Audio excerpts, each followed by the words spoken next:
الحمد لله رب العالمين والصلاة والسلام على أشرف الأنبياء والمرسلين وعلى آله وأصحابه أجمعين وعلى من تبعهم بإحسان إلى يوم الدين أما بعد أعوذ بالله من الشيطان الرجيم النبي أولى بالمؤمنين من أنفسهم وأزواجه أمهاتهم۔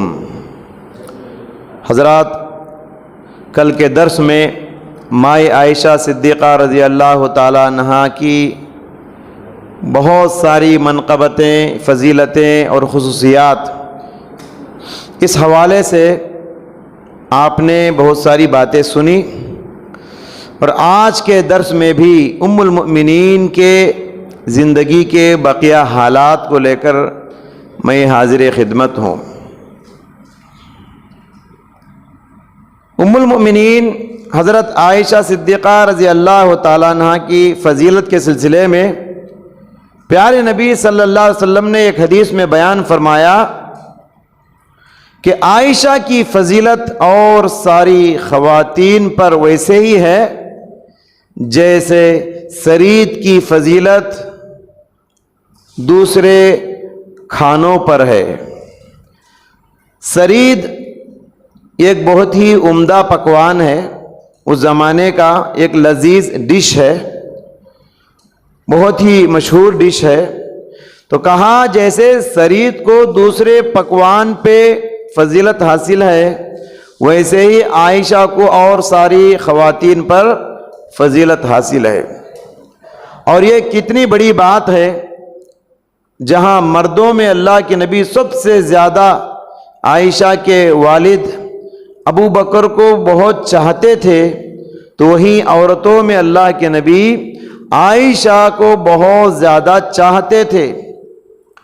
اور اس مناسبت پہ آپ غور کیجئے کہ جب آپ صلی اللہ علیہ وسلم غار ثور میں تھے، پہاڑ میں، اور دشمن اللہ کے نبی صلی اللہ علیہ وسلم کو قتل کرنے کے لیے تلاش کر رہے تھے، ڈھونڈ رہے تھے، اس مشکل گھڑی میں پیارے نبی صلی اللہ علیہ وسلم کا سر مبارک ابو بکر صدیق کے گود میں تھا۔ اور جب پیارے نبی صلی اللہ علیہ وسلم انتقال فرما رہے تھے، آپ کے وفات کا وقت تھا، اس وقت بھی پیارے نبی صلی اللہ علیہ وسلم کا سر ابو بکر کی بیٹی عائشہ کی گود میں تھا۔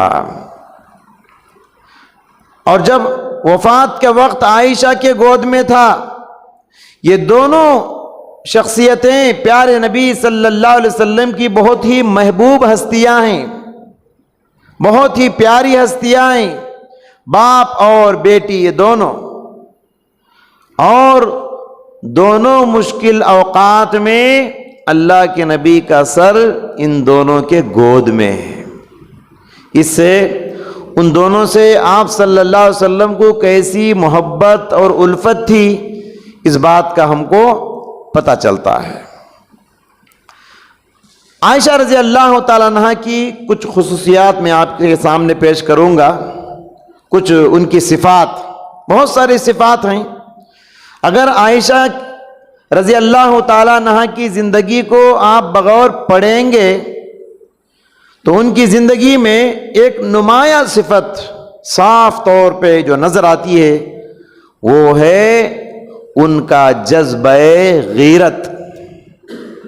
جذبہ غیرت، حالانکہ حضرت عائشہ کی شادی خدیجہ رضی اللہ تعالی عنہا کے انتقال کے بعد ہوئی، لیکن اللہ کے نبی صلی اللہ علیہ وسلم جب بھی حضرت خدیجہ کی تعریف کرتے، ان کا ذکر کرتے، تو حضرت عائشہ کا جذبہ غیرت جاگ جاتا۔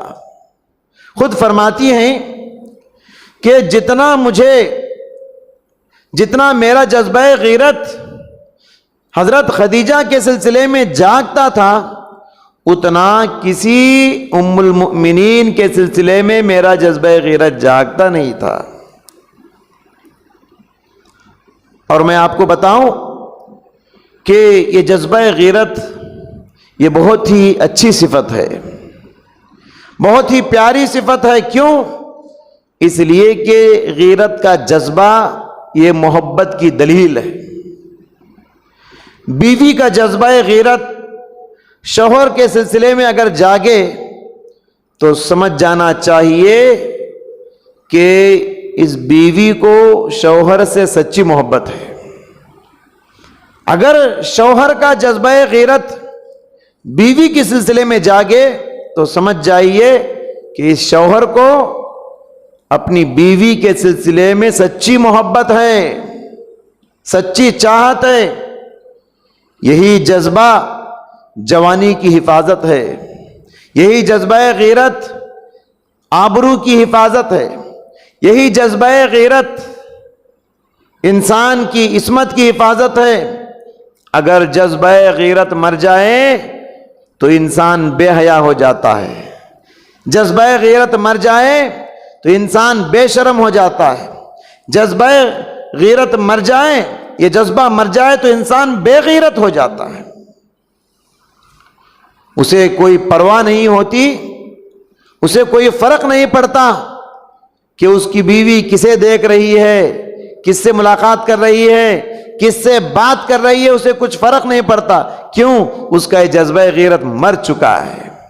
اور اسی طریقے سے بیوی کو کوئی فرق نہیں پڑتا، بیوی کو کوئی پرواہ نہیں ہوتی کہ اس کا شوہر کسے دیکھ رہا ہے، کس سے ملاقات کر رہا ہے اور کس سے بات چیت کر رہا ہے، کس سے تعلقات رکھا ہے، اسے کوئی فرق نہیں پڑتا۔ کیوں؟ اس لیے کہ وہ بے غیرت بن گئی ہے۔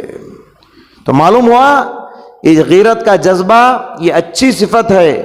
ہاں یہ بات بھی یاد رہے کہ اگر یہ حد پار کر جائے جذبہ غیرت تو پھر انسان بدگمانی کرنے لگتا ہے، بدگمان بن جاتا ہے۔ تو غیرت کا جذبہ ایک حد میں ہو تو محبوب صفت ہے، حد پار کر جائے تو پھر اچھی صفت نہیں ہے۔ ایک دفعہ کی بات ہے کہ اللہ کے نبی صلی اللہ علیہ وسلم دوسری ام المؤمنین کے گھر میں تھے، اماں عائشہ رضی اللہ تعالیٰ عنہ کے گھر میں تھے۔ عائشہ کی باری تھی، پیارے نبی حضرت عائشہ کے پاس تھے۔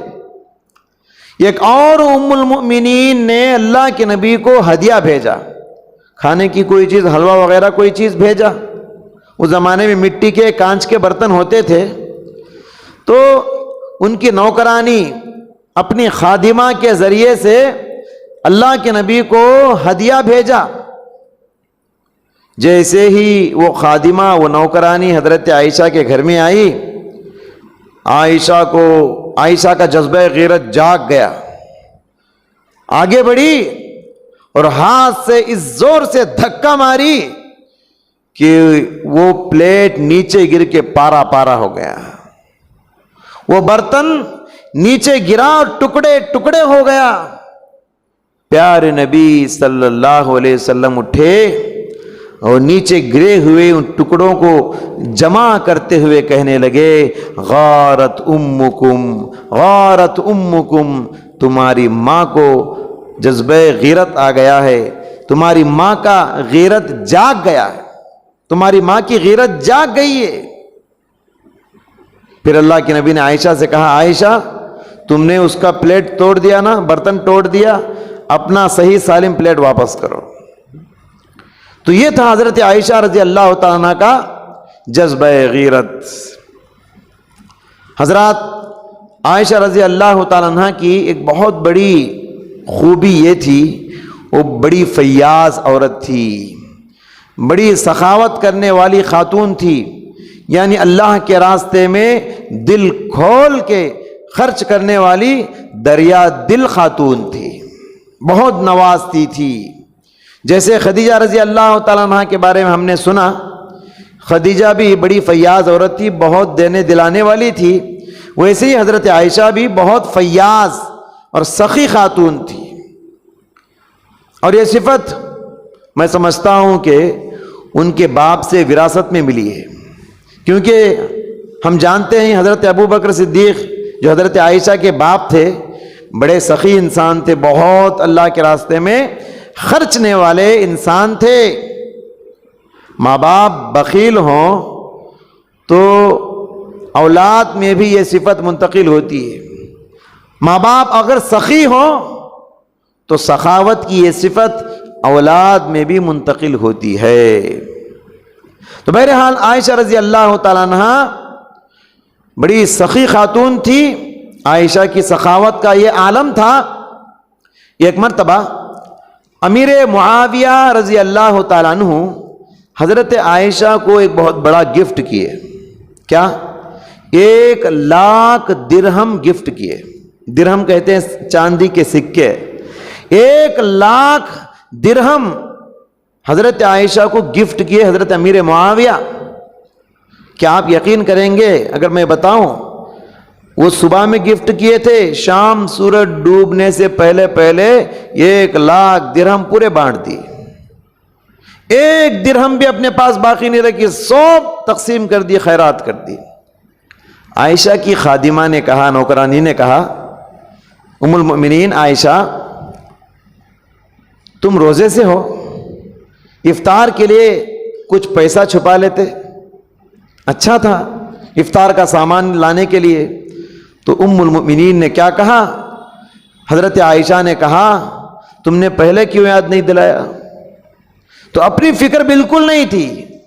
غریبوں کی فکر, مسکینوں کی فکر, بیواؤں کی فکر, بے سہارا کی فکر, بے آسرا کی فکر, حاجت مندوں کی فکر بہت نوازنے والی تھی. غلاموں کو آزاد کرنا یہ بہت بڑی نیکی ہے. حضرت عائشہ کا یہ بہت بڑا شیوا تھا, غلاموں کو آزاد کرتی تھی. قرآن نے اس کو بہت بڑی نیکی کہا, فَلَقْتَحَمَ الْعَقَبَةَ وَمَا أَدْرَاكَ مَا الْعَقَبَةُ فَكُّ رَقَبَةٍ. قرآن کہتا ہے بہت بڑی نیکی ہے. غلامی کا دور تھا, غلامی کو آزاد کرانا یہ بہت بڑا ثواب کا کام. سیرت نگار لکھتے ہیں حضرت عائشہ 1 نہیں 2 نہیں 60 پر 7 غلاموں کو اپنے جیب خاص سے آزاد کیے. اتنا پیسہ لٹائی. اور جن میں سے قابل ذکر ان کی خادمہ بریرہ رضی اللہ تعالیٰ عنہ بھی ہے. ایک مرتبہ عائشہ رضی اللہ تعالیٰ عنہ کے بھانجے عبداللہ بن زبیر جو کہ اسما کے بیٹے تھے, اور اسی عبداللہ کے نام پر حضرت عائشہ کی کنیت بھی ہے, ام عبداللہ حضرت عائشہ کو کہتے ہیں, ام عبداللہ. تو وقتی طور پر ایک مرتبہ عائشہ کے بھانجا عبداللہ بن زبیر مکہ کے حاکم بنا دیے گئے. مکہ میں ان کی حکومت قائم ہوئی وقتی طور پر. کس کی؟ عبداللہ بن زبیر جو حضرت عائشہ کے بھانجا تھے. ان دنوں کی بات ہے, حضرت عائشہ کی فیاضی جو اللہ کے راستے میں بہت زیادہ خرچ کرتی تھی, ان کی فیاضی کو دیکھ کر ان کے بھانجے عبداللہ کو رہا نہ گیا. انہوں نے حضرت عائشہ کے سلسلے میں ایک جملہ کہہ دیا. کیا کہا انہوں نے؟ واللہ لأہجرن علیہا, اللہ کی قسم, اللہ کی قسم, اگر عائشہ اسی طرح اللہ کے راستے میں خرچ کرتی رہی تو میں ان کو حجر کر ڈالوں گا, عائشہ کو حجر کر ڈالوں گا. حجر کسے کہتے ہیں؟ ایک فقہی اصطلاح ہے.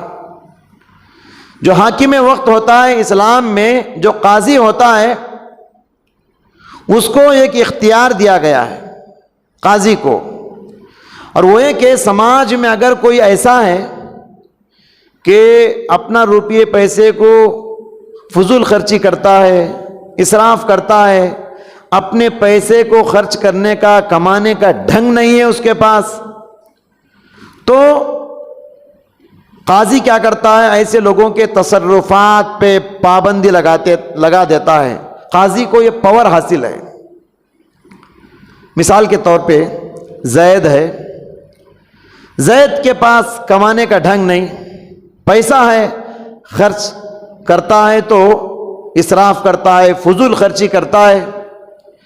تو قاضی جب اس پر پابندی لگا دے, قاضی یہ کہہ سکتا ہے کہ میں زید کی تصرفات پہ پابندی لگا چکا ہوں, اور قاضی جب پابندی لگا دے, جج جب پابندی لگا دے, تو نہ وہ خرچ سکتا ہے، نہ وہ خرید سکتا ہے، نہ وہ بیچ سکتا ہے، نہ وہ کوئی چیز گفٹ کر سکتا ہے جب تک کہ اس کے خاص رشتہ دار اسے اجازت نہ دے دے۔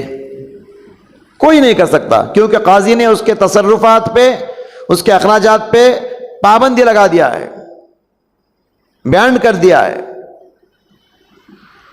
تو ایسا ہی معاملہ حضرت عائشہ رضی اللہ تعالیٰ عنہ کے سلسلے میں ہوا، اس کو حجر کہتے ہیں۔ تو عبداللہ بن زبیر نے حضرت عائشہ کے تصرفات پہ پابندی لگا دی۔ جب یہ بات حضرت عائشہ کو معلوم ہوئی، بہت گراں گزری، بہت تکلیف ہوئی ان کو۔ تو حضرت عائشہ کو اتنا غصہ آیا، قسم کھا لی حضرت عائشہ، اللہ کی قسم میں عبداللہ بن زبیر سے کبھی بات نہیں کروں گی، قسم کھا لی۔